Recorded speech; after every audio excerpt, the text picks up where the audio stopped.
स्वागत है आप सबका आपके अपने channel trick with Vivek sir में। मेरे प्रिय छात्रों, आज की वीडियो में हम पढ़ने वाले हैं अलंकार के बारे में। अलंकार हिंदी के व्याकरण में पाया जाता है, जो कि हर साल कक्षा 10 के और बोर्ड कक्षा 12 के बोर्ड पेपर में पूछा जाता है। हर साल कक्षा 10 और 12 के बोर्ड पेपर में अलंकार आता है। ठीक है, तो हम बात करते हैं कि अलंकार कितने प्रकार के होते हैं और अलंकार के एग्जाम्पल कौन कौन से हैं और कौन कौन से एग्जाम्पल पे बोर्ड पेपर में हम लिख के अच्छे नंबर प्राप्त कर सकते हैं।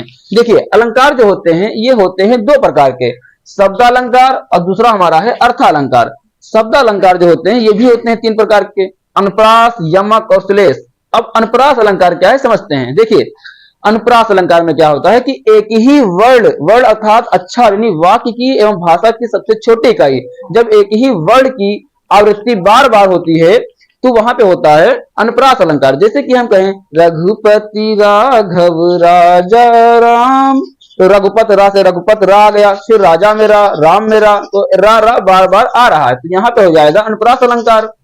फिर आता है यमक अलंकार। जब कोई शब्द दो बार आए और उसका अर्थ अलग अलग हो, जैसे कि कनक कनक ते सोगुनी, कनक कनक बार बार आ रहा है, कनक कनक ते सोगुनी माद कताधिकाय, जो पावे वो बहुरा है, जो खावे वो बहुरा है।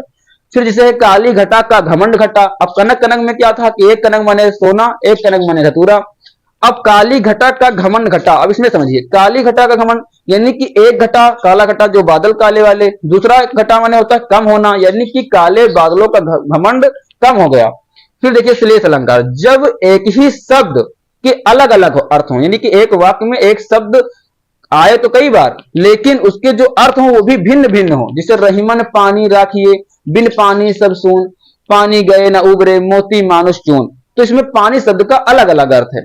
अब बात हम करते हैं अर्थालंकार की। अर्थालंकार जो है ये हाई स्कूल के बोर्ड पेपर में, हिंदी के बोर्ड पेपर में पूछा जाता है। उपमा अलंकार, उत्प्रेक्षा अलंकार, रूपक अलंकार, ये कक्षा 12 के लिए भी बहुत मोस्ट इंपॉर्टेंट अलंकार होने वाले हैं इस साल।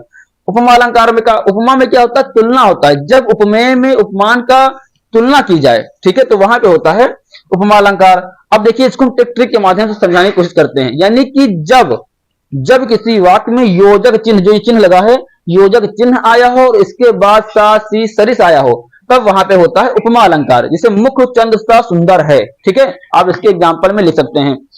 फिर आता है हमारा उत्प्रेक्षा अलंकार। उत्प्रेक्षा अलंकार में हम आप सबको बताना चाहते हैं कि जब किसी वाक्य में, इसके देखो कुछ वाचक शब्द हैं, जैसे कि जन जानो, मन मानो, जनहु मनहु, आज इसके वाचक शब्द हैं। यानी किसी वाक्य में जब जन जानो, मन मानो, जनहु मनहु आए तो वहां पे समझ जाना कि ये उत्प्रेक्षा अलंकार का उदाहरण है। जैसे लिखा है नेत्र मानो कमल है, इसमें मानो आ गया ना, और इसके वाचक शब्द में मानो आया था। फिर देखिए रूपक अलंकार। जब उपमेय में उपमान का भेद रहित आरोप किया जाता है तो वहां पे रूपक अलंकार होता है।